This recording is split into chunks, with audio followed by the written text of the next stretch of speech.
we heard that Justin Trudeau has lost track of the 25,000 refugees that he has accepted into Canada. He doesn't know where these refugees had gone. There's no system of monitoring them or providing proper assistance to ensure that they properly integrate into the culture, into the system. This is very worrisome because U.S. and Canada share the same border, as well as with U.S. with Mexico share the same border. So we don't want issues flooding into the states from Mexico and then trespassing the U.S. Into Canada.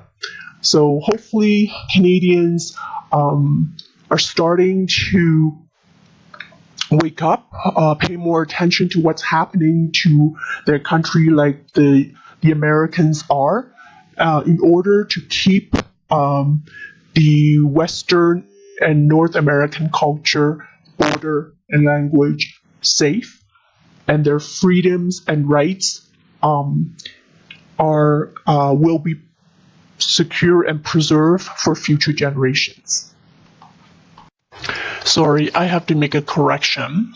It wasn't 25,000 refugees, it was actually 50,000 Syrian refugees that Justin Trudeau has allowed them into the country without actually having a properly formed plan to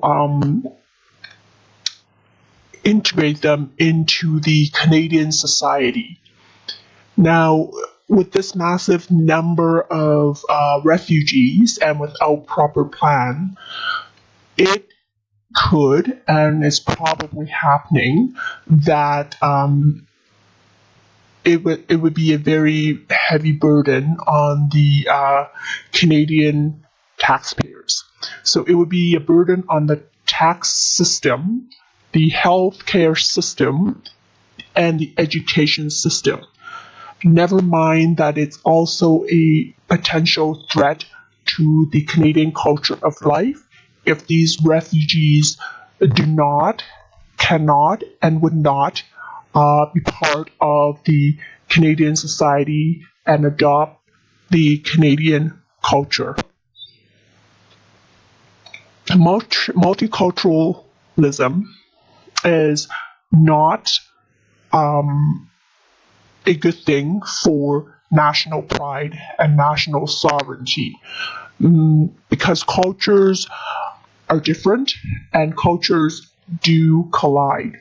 So when accepting foreigners of a different culture and a different way of life,